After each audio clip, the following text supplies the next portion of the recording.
नमस्कार। आज हम एक बहुत ही दिलचस्प विषय पर बात कर रहे हैं जो प्रिया ने हमें भेजा है।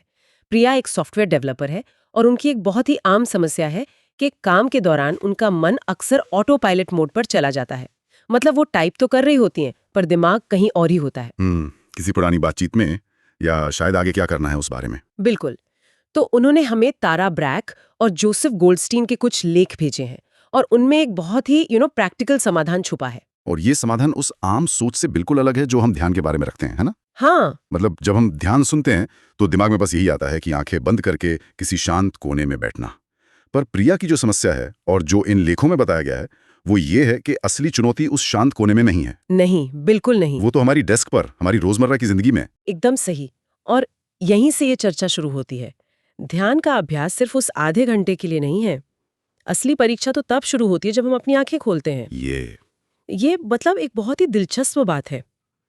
मुझे अपने अनुभव से पता है, शरीर कोई एक काम कर रहा होता है और मन तो अपनी ही फिल्म चला रहा होता है। हाँ, जैसे मैं एक जरूरी ईमेल लिख रही हूँ पर दिमाग में चल रहा है कि रात के खाने में क्या बनाना है, और साथ ही कल सुबह की मीटिंग की चिंता भी हो रही है। तो शरीर यहाँ है पर मन 3 अलग-अलग जगहों पर है। बिल्कुल। इसी को शायद वो ऑटो पायलट कह रहे हैं।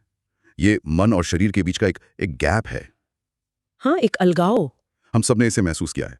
कभी-कभी तो इतना ज्यादा कि हमें याद ही नहीं रहता कि पिछले 5 मिनट में हमने किया-क्या। हाँ, जैसे गाड़ी चलाकर कहीं पहुंचना और सोचना, अरे मैं यहाँ कैसे पहुंच गया। रास्ता ही याद नहीं। हाँ, और इन सूत्रों का सबसे पहला और जरूरी संदेश यही है कि इस ऑटो पायलट से लड़ना नहीं है। सच तो यह है कि ध्यान टूटेगा, ये होना ही है। दिन में 100 बार टूटेगा। 100 बार। तो मुद्दा ये नहीं है कि ध्यान टूटना बंद हो जाए। असली मुद्दा ये है कि जब भी ये टूटे हमें इसका पता चल जाए। बस वो एक पल जब एहसास हो, अरे मैं तो कहीं और खो गई थी, वही पल, वही अभ्यास की शुरुआत है। लेकिन यहीं पर मुझे लगता है सबसे बड़ी मुश्किल आती है। ये सुनने में तो बहुत थकाने वाला लगता है कि इसका मतलब यह है कि हमें अपने हर विचार पर पहरा देना है, उन्हें रोकना है। दिमाग का तो काम ही है सोचना।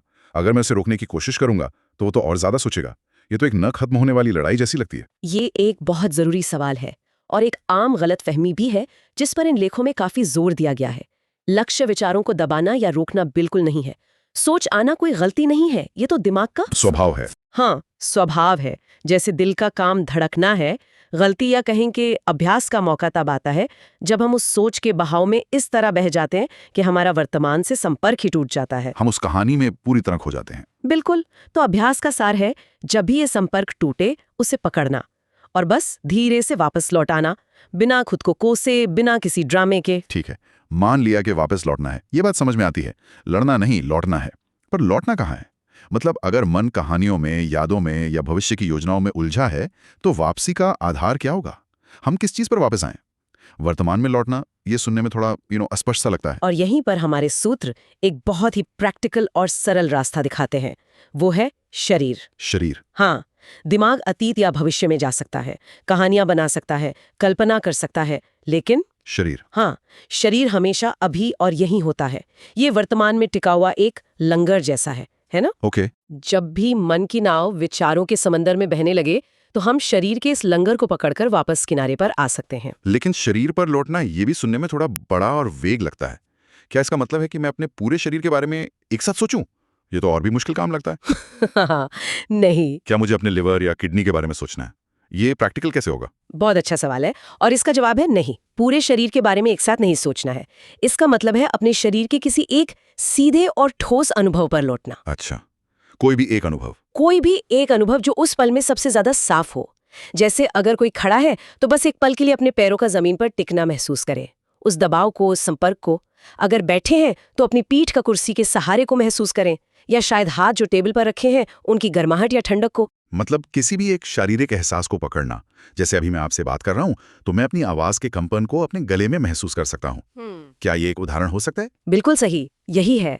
अगर चल रहे हैं तो हर कदम के उठने और पढ़ने के एहसास पर ध्यान दें, यहाँ तक कि पानी पीते हुए ग्लास के ठंडे स्पर्श को महसूस करना। ये कोई गहरी फिलॉसफी नहीं है, ये बस अभी का, इसी पल का सीधा और वास्तविक अनुभव है। दिमाग की कहानियों से निकलकर शरीर की सच्चाई में लौटना। हाँ, और यहीं से संवेदनाओं का आधार का विचार आता है। जब हम शरीर की किसी साफ संवेदना को पकड़ते हैं तो हमारा ध्यान किसी विचार में नहीं घूमता, वो एक ठोस जमीन पर टिकता है। संवेदनाएं। मुझे लगता है लोग अक्सर इस शब्द को भावनाओं से, इमोशन से जोड़ देते हैं, लेकिन आप यहाँ शारीरिक एहसास की बात कर रही हैं ना? जी। जैसे कि गर्मी, ठंड, दबाव। हाँ, बिल्कुल, शारीरिक एहसास।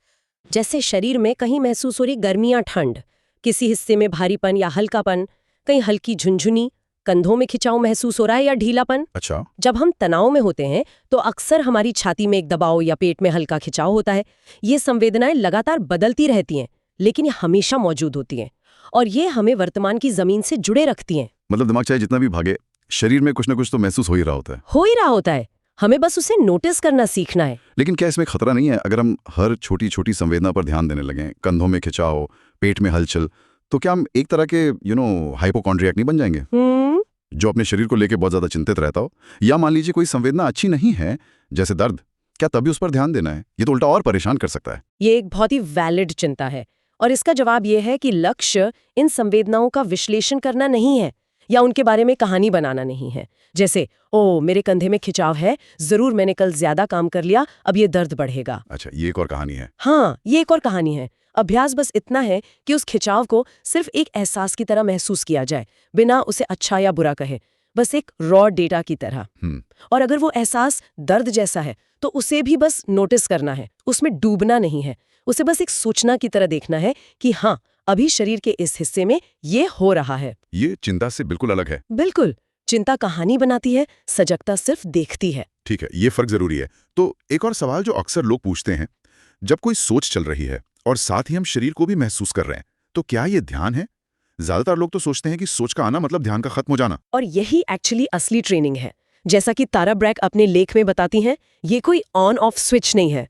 ऐसा नहीं है कि या तो सिर्फ सोच होगी या सिर्फ संवेदना, अक्सर दोनों एक साथ होते हैं। अच्छा। जैसे दिमाग में कोई चिंता चल रही है और साथ ही मुझे अपनी सांस का आना जाना भी महसूस हो रहा है, या मैं किसी से बात कर रही हूँ और मुझे अपने कंधों का तनाव भी महसूस हो रहा है। तो लक्ष्य सिर्फ एक चीज पर टिकना नहीं है। नहीं, लक्ष्य है पूरे अनुभव के प्रति जागरूक होना, जिसमें विचार भी शामिल हैं और शारीरिक संवेदनाएं भी।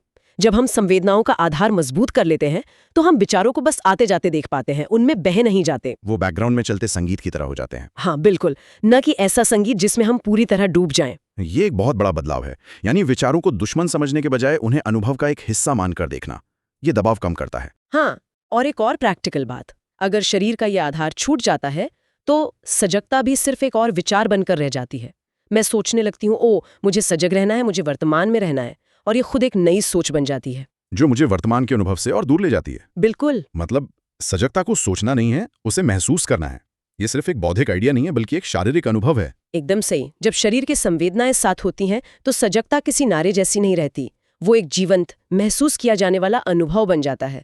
इसीलिए यह अभ्यास सिर्फ बैठने तक सीमित नहीं है, इसे रोजमर्रा के छोटे छोटे उबाऊ कामों में लाया जा सकता है। असल में ये उबाऊ काम ही सबसे अच्छी ट्रेनिंग ग्राउंड है। हाँ, क्योंकि वहीं हमारा ऑटो पायलट सबसे ज्यादा एक्टिव होता है। जैसे कि कौन से काम?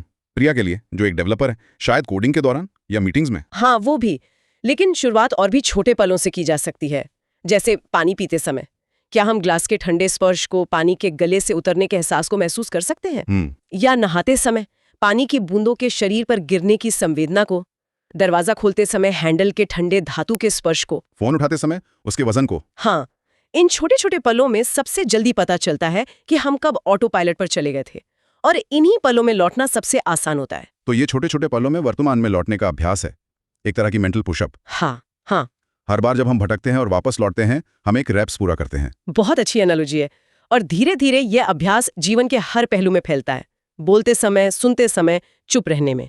और इसी को हमारे सूत्र हर अवस्था में सजगता कहते हैं, कि जिंदगी की भागदौड़ के बीच में भी हमें पता रहे कि अभी इसी पल क्या हो रहा है, हमारे भीतर और हमारे बाहर। तो ये कोई परफेक्शन की दौड़ नहीं है, जैसा कि आपने शुरू में कहा। नहीं। इसका मतलब ध्यान बार बार छूटेगा और हमें बस उसे पकड़कर वापस आना है। यही सामान्य प्रक्रिया है।